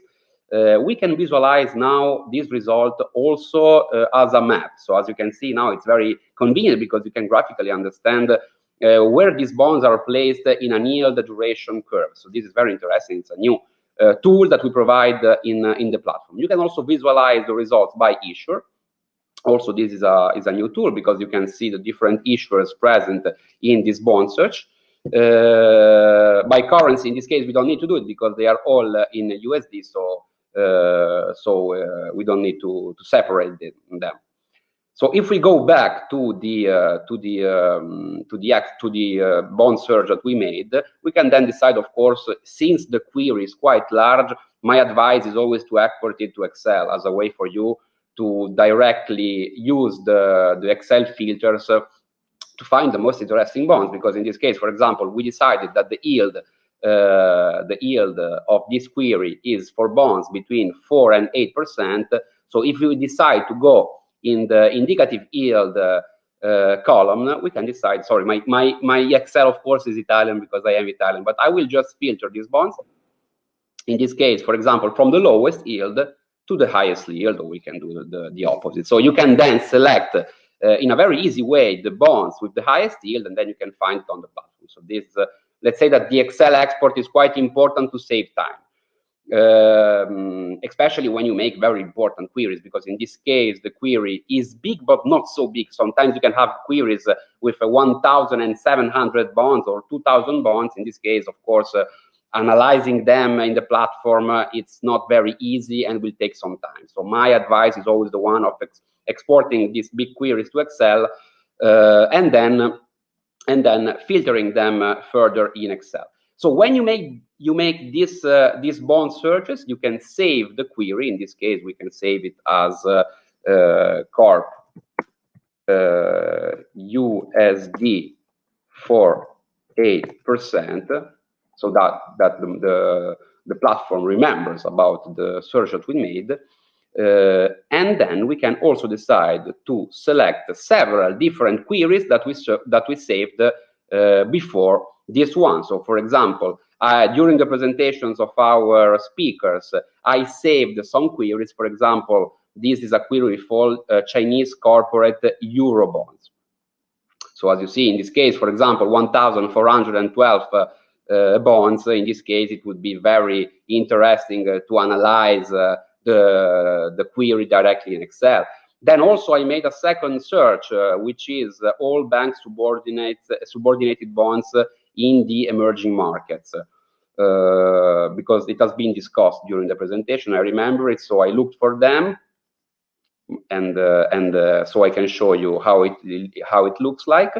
And as always, you can export this to Excel, or you can see it in the bond map, so that you can directly see how it looks like.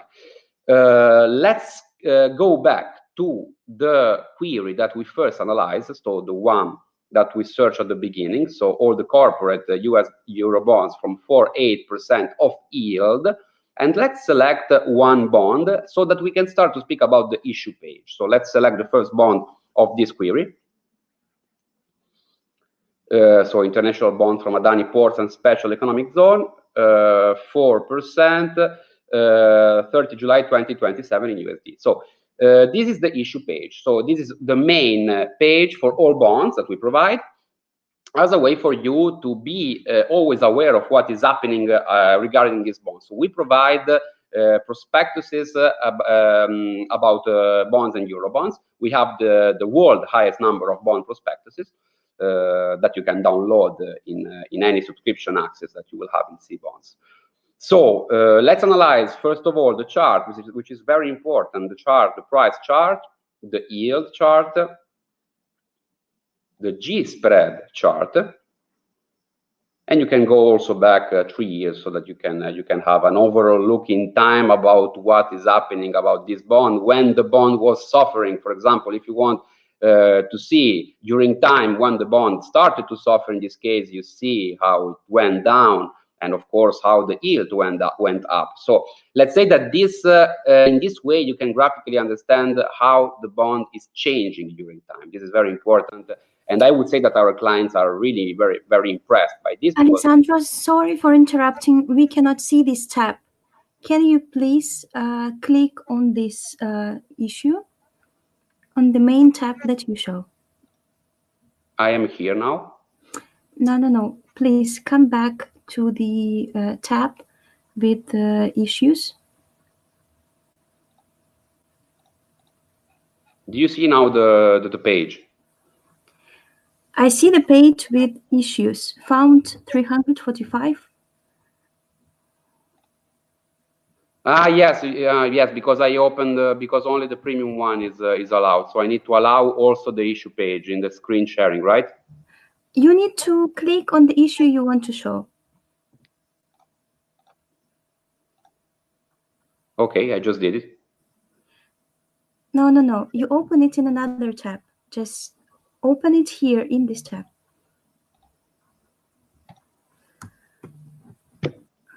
I am doing it. Okay, copy the address and put it in the address of this tab.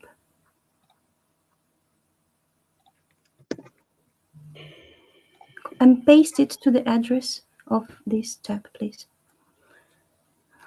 What? I don't understand. I'm doing it, so I'm sorry for all the people that are listening, but I am doing it, so I don't know. I'm honestly speaking. Please open the access to the new tab that you opened.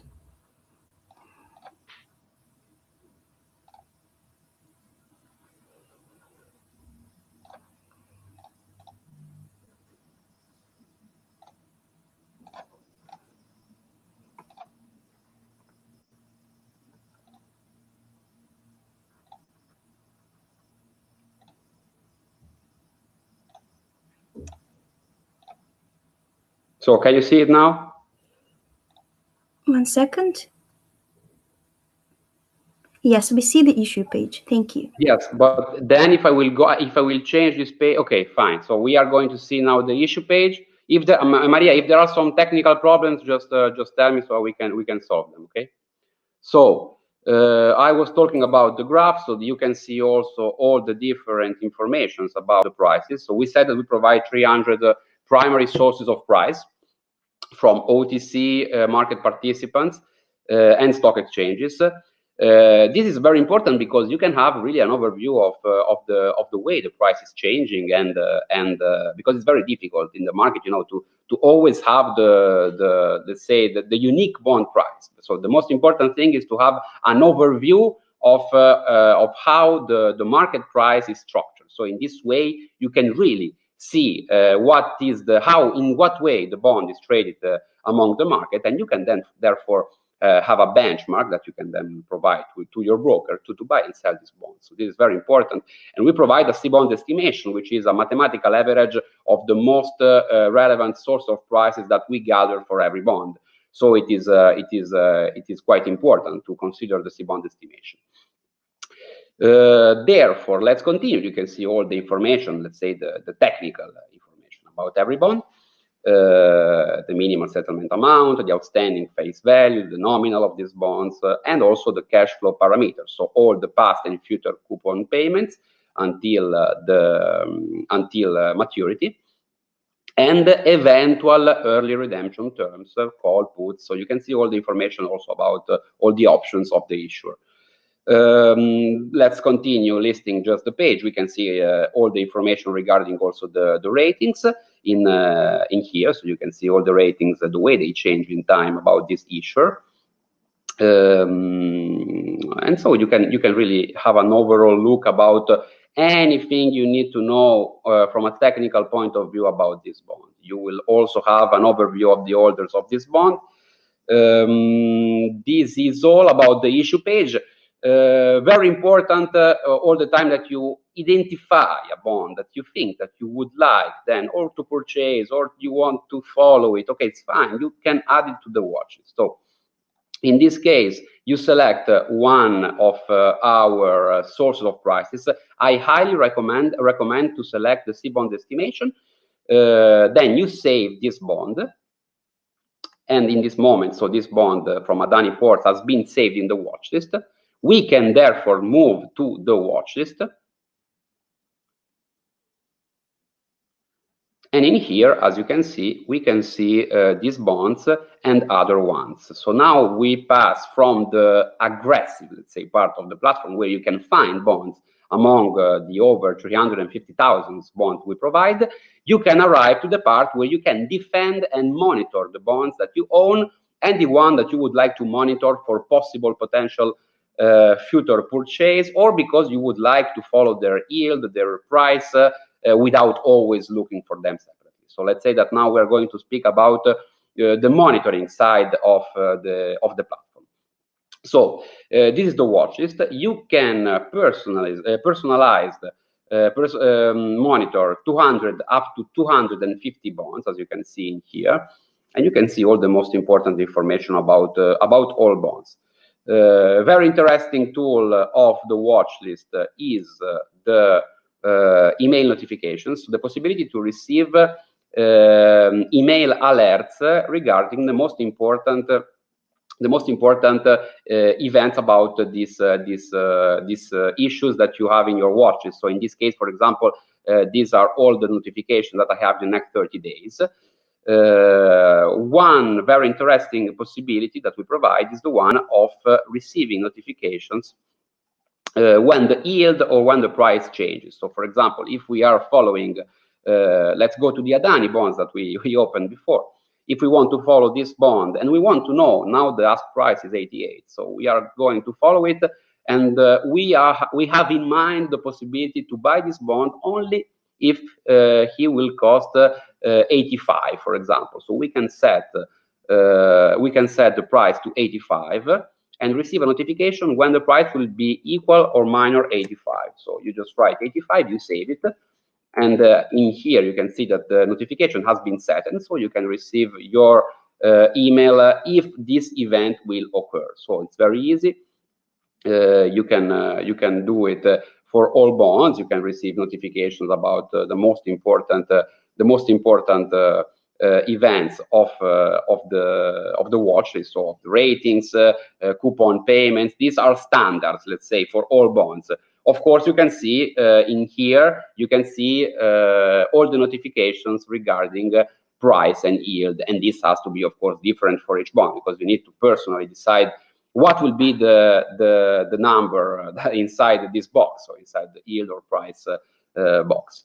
So this is the watchlist tool. And now we're going to pass to very quickly to the indices. This is very interesting now, because in the index now we provide the possibility to search in a very quick way. So if we go to the index search, we can decide what we want to look for in a very easy way. I will make an example which is quite relevant, because in this moment it is quite relevant to understand the way a country now is managing. So let's try, for example, to find the credit default swaps of one country, and maybe we can then decide to compare it with another country. So I am Italian, so I will select the 5 years Italian CDS. So here we have it.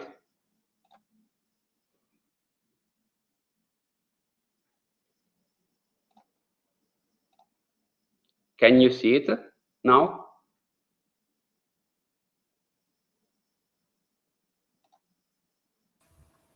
We see the page of index search, Italy, 5Y CDS. You can see it, right? Did you press get values? Yeah. Can you see now the graph or not? Or you No, see only? we cannot see okay. I need to allow this one, Maria. So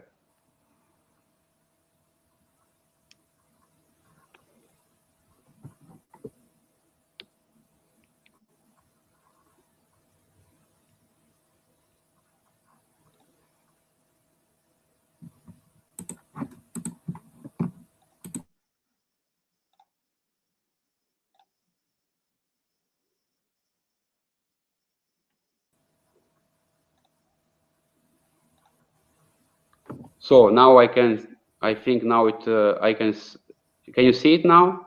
Yes, we can, thank you. Okay, because I always need to switch on and switch off. I'm sorry for this technical issue, because it's the first time I make an online seminar, so I'm trying to do it, but you know, it happens. So this is the 5 years CDS for Italy. And if we want, we can, of course, then compare it to another 5 year CDS. So I'm an Italian living in Russia. Let's use, therefore, Russia 5 years.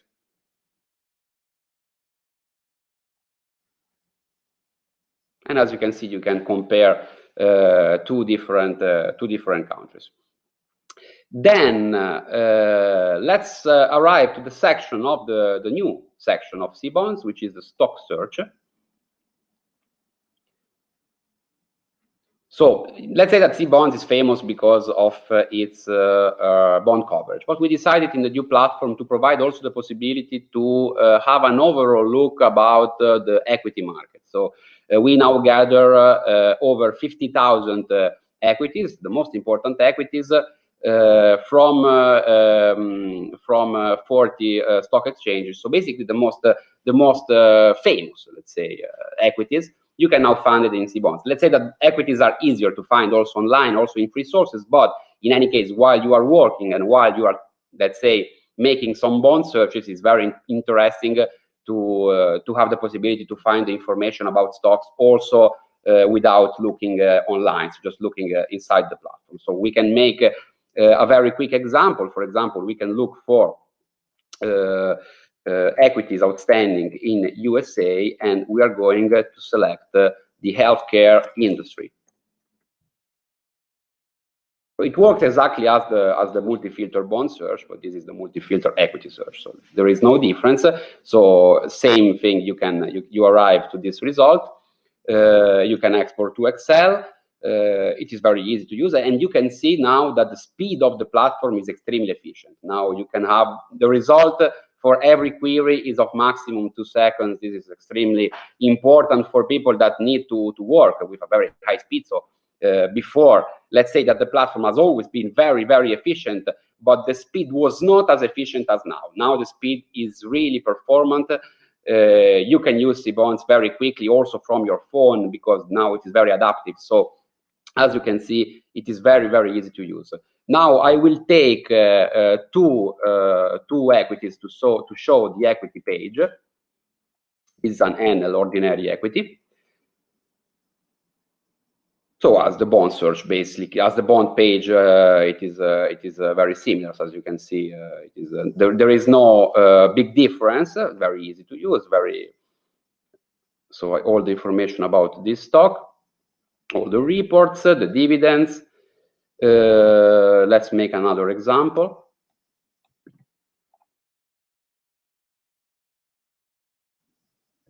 So we can use also the directly in here the quick search.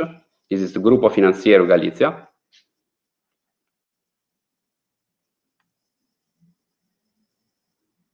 And you arrive to the stock page, as you can see. So we discussed before about. I would like to show another bond. We discussed about Pimex. Let's take one bond from Pimex. This is the 3 and 5% with maturity date on 30th of January to 2023 in USD. As you can see, what I really would like to focus your attention on is the possibility to compare different prices. This is really important. And this is one of the most important reasons why we have, in this moment, clients all over the world, because they can have a benchmark, a price benchmark for all the bonds they are interested in. So basically, you can find bonds and you can then monitor their prices. So you can really purchase them or sell them at the best market price. So several quotes, as you can see, are of today. So we provide daily quotes for half euro bonds that we provide. We have daily quotes for them. For all German stock exchanges, as you can see, we have daily quotes, and for several also OTC market participants, we have daily quotes. So you really have a benchmark price in this case. As said, we provide the prospectuses basically for all bonds. We have a very wide coverage of prospectuses. And then, as I showed before, we provide all the cash flow of this bond, all the early redemption terms, the identifiers, the placement, all the ratings. Very important regarding the ratings that you can also receive in your watchlist. When you save this bond to the watchlist, you can then decide to you can then be aware if the issuer has been downgraded from one or from all the most important rating agencies. So, you will be aware also of the reports of this bond and about the orders of these bonds. So the information is complete to take your investment decisions. So no matters in what region you are focused, we have a full work coverage in this moment. You can find really very important and interesting bonds. We are focused on emerging markets and high yield. So in this moment, the market is full. As our speaker said, even if the situation is quite difficult, the market is full, or for this reason, of interesting possibilities. So with Cbonds, you will be aware of all the market movements. You will be aware of all the possibilities that you can catch now in the market. So I would, if you had any questions, I'm sure that my colleagues of the international department were able to answer to them. You can, of course, write us about any questions that you will have. You can write us to pro@cbonds.info. In any case, we also have the list of all people that decided to join this seminar, so that we can be in touch with you. We are going to have an individual approach with all of you. We have a quite big team because we have a lot of clients, we have a lot of requests, so we have a lot of managers that work in different areas. And we are going basically to adapt also the use of the platform according to the use that you would do of the platform. So we are very flexible. We always try to find the best solution according to your personal requirements. We have very different clients because we go from the retail investor to the the most important asset management, to banks, and to important audit companies. So we really have a very important different clients, and we always find the best solution for everyone. So I will now leave you, and I will also I promise also that we will organize some future events where we are going also to discuss with our speakers about some concrete examples about bonds. So maybe we can also interact with you. We can answer to exactly what you would like to know about certain bonds. It would be very interesting. So especially in emerging markets now, it's fundamental to have an overview about what is happening. So let's try now to organize. I take this responsibility for you. I will send you a newsletter with our fantastic conference team. We are going to organize soon new presentations and seminars. So thank you very much, and see you soon. Bye bye.